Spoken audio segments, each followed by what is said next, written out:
At 6:47 p.m. on a quiet Saturday evening, Emily Hart sends one last message to her best friend. "I'm almost there." And from that moment on, she is never seen again. Her phone is found hours later, lying at the edge of this forest trail. The screen is still glowing. No signs of a struggle, no witnesses, just silence.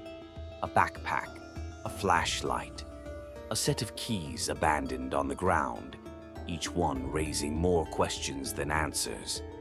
In a case that seems to have all the pieces, something doesn't add up.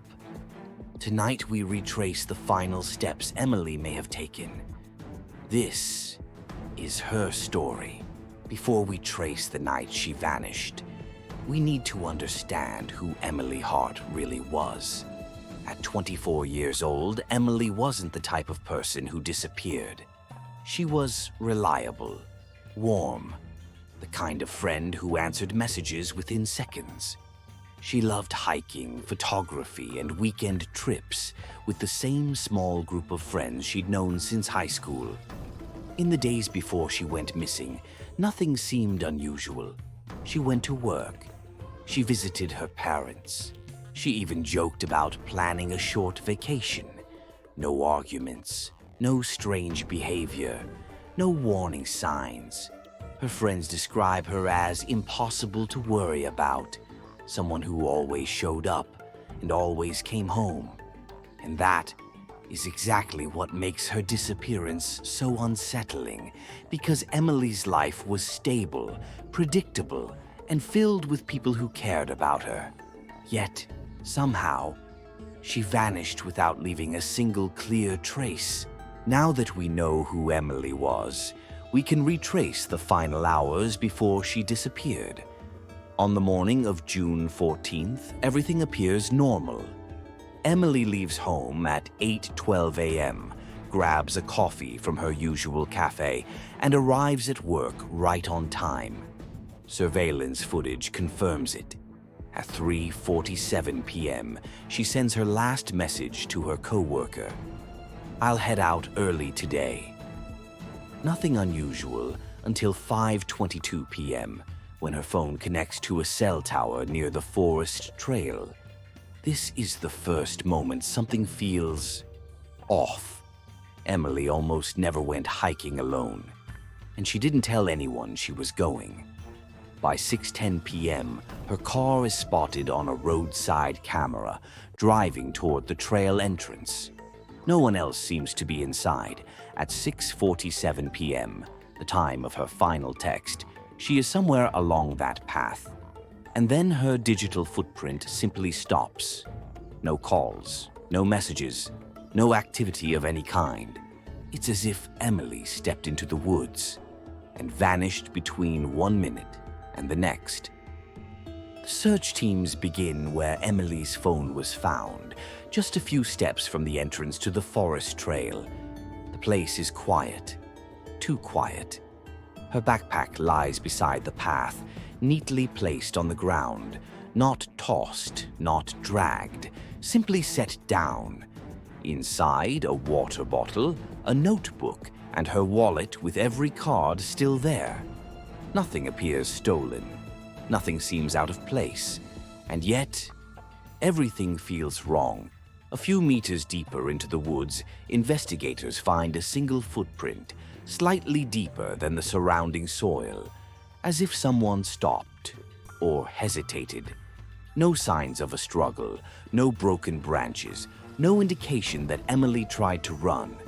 What unsettles investigators the most is how abruptly the trail of clues ends.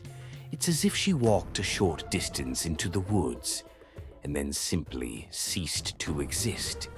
This location, calm and ordinary by day, now holds the weight of a question no one has been able to answer. What happened to Emily Hart in these last few meters of her known path?